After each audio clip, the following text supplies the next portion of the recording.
No pacto anterior, no pacto da lei, né, no pacto anterior a este, ao qual estamos submetidos, a tua posição espiritual era de devedor, devedora em relação a Deus.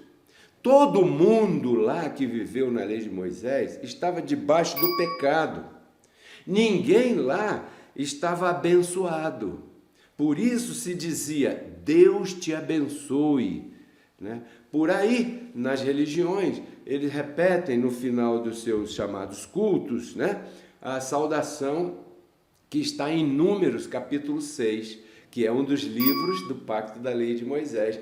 Eles dizem assim, eu abro aspas aqui para Números, capítulo 6, o Senhor te abençoe e te guarde, o Senhor levante os seus olhos sobre ti, o Senhor faça resplandecer sobre ti e tal. Por quê? Porque naquele pacto não existia abençoado, era Deus te abençoe. Por quê? Porque você não estava abençoado. Então era uma posição espiritual. Essa é uma coisa importante. Toda aliança trazia consigo a sua posição espiritual específica. E a posição espiritual do velho pacto não era de abençoado. E aí não precisa nem eu te dizer, se não era abençoado, qual seria então, né, a posição espiritual de alguém que não é abençoado? Se você não é abençoado, o que você é? O que você pode dizer aí? Responda. Pare e pense, no pacto anterior, Deus não morava em você. Por isso, lá o versículo lá no profeta dizia assim, buscai ao Senhor enquanto se pode achar, invocai-o enquanto está perto. Então esse versículo se justifica lá naquele pacto, melhor, se justificava lá naquela aliança. Você não pode usar esse versículo aqui na aliança da graça. Por quê? Porque aqui você está abençoado. Aqui você não vai buscar ao Senhor enquanto Ele está perto, porque senão você está entendendo que o Senhor agora está perto, mas se você fumar um cigarro, o Senhor sai correndo da fumaça do cigarro.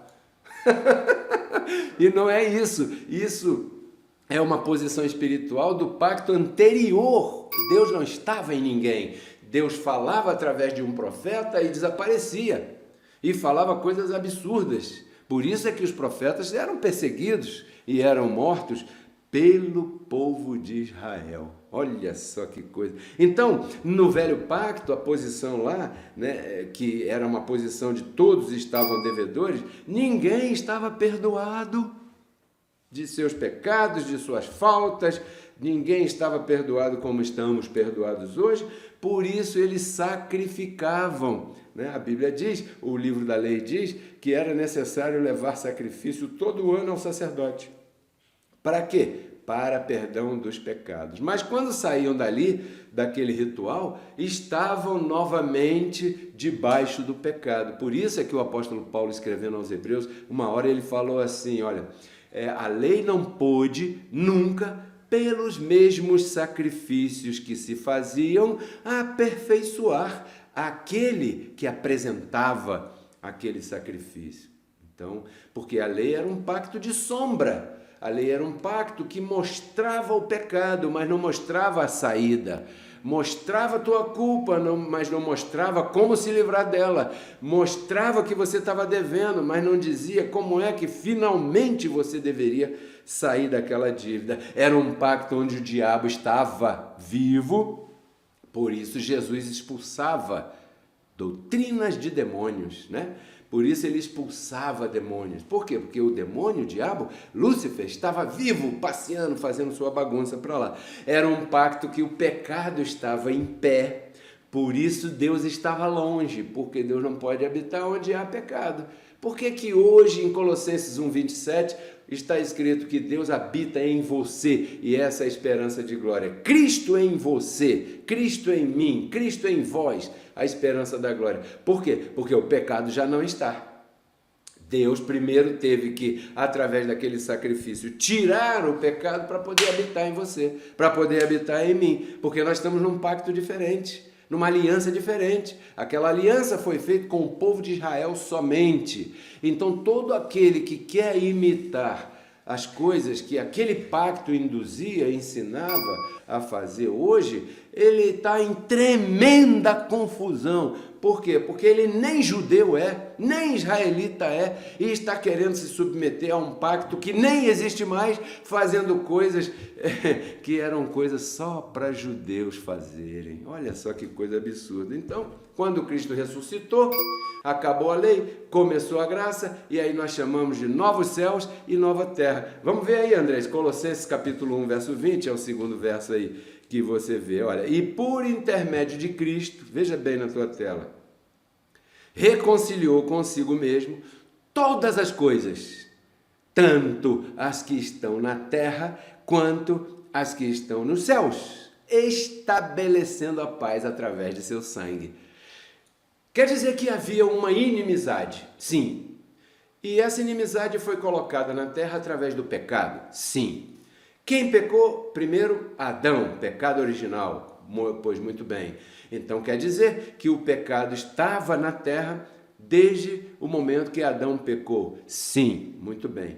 Mas quando foi que os filhos de Deus, o homem, tomou conhecimento daquilo que é ou que era pecado?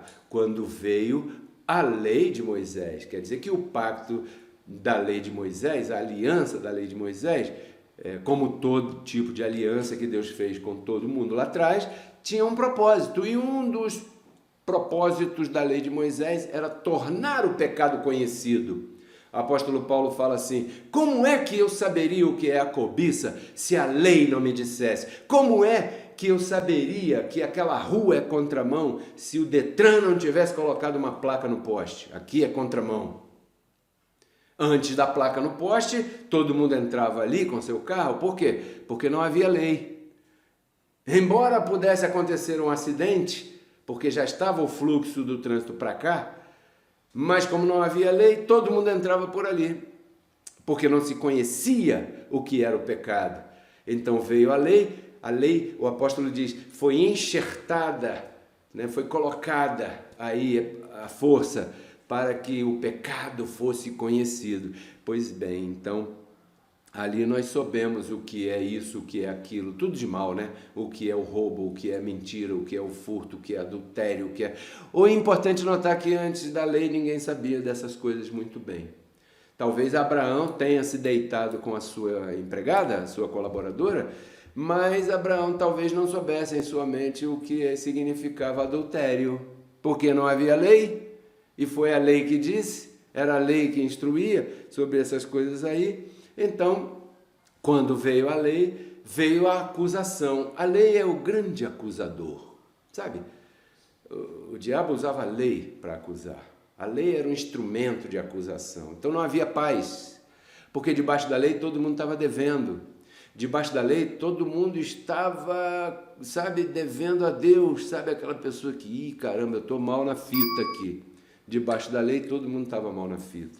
No pacto da lei, não havia essa paz que Colossenses 1:20, que Andrés mostrou para a gente, mostrou aqui, né? Não havia essa paz. E quem conseguiu essa paz? O sangue de Cristo derramado na cruz. Não foi teu joelho, não foi teu jejum, não foi a irmã de oração, não foi o padre, não foi o sacerdote, não foi o apóstolo, não foi o bispo, não foi o pastor, não foi ninguém. Foi Cristo na cruz com o seu sangue derramado. Aí diz que essa paz, ela foi restabelecida, porque havia uma inimizade, havia uma separação espiritual entre Deus e os homens, e a isto o Evangelho chama de morte. O pecado entrou e por ele a morte. Não é que morreu, pá, puf, caiu para trás, morreu. Não, essa morte é uma separação. É Deus sozinho, é Deus sozinho e o homem sozinho, melhor dizendo, o homem sozinho e Deus, aleluia! Isso é morte espiritual. Se você gostou do tema que você acabou de ouvir e deseja conhecer um pouco mais Sobre este e outros maravilhosos assuntos, eu te convido a visitar o nosso canal no YouTube Pedro Kelly RCC. Ali estão publicadas todas as nossas palestras e ministrações que têm como objetivo agregar na tua vida valores espirituais, emocionais e materiais. Espero que você se inscreva no canal, que você goste do material e principalmente que você compartilhe com todos os teus amigos. Até breve. Porque Cristo na cruz não transformou a nossa carne, né? Ele resgatou o nosso espírito. A Bíblia diz que Deus estava em Cristo reconciliando consigo os seus filhos, né? E nos entregou a palavra da reconciliação. E a palavra da reconciliação é essa que nós pregamos, abençoado.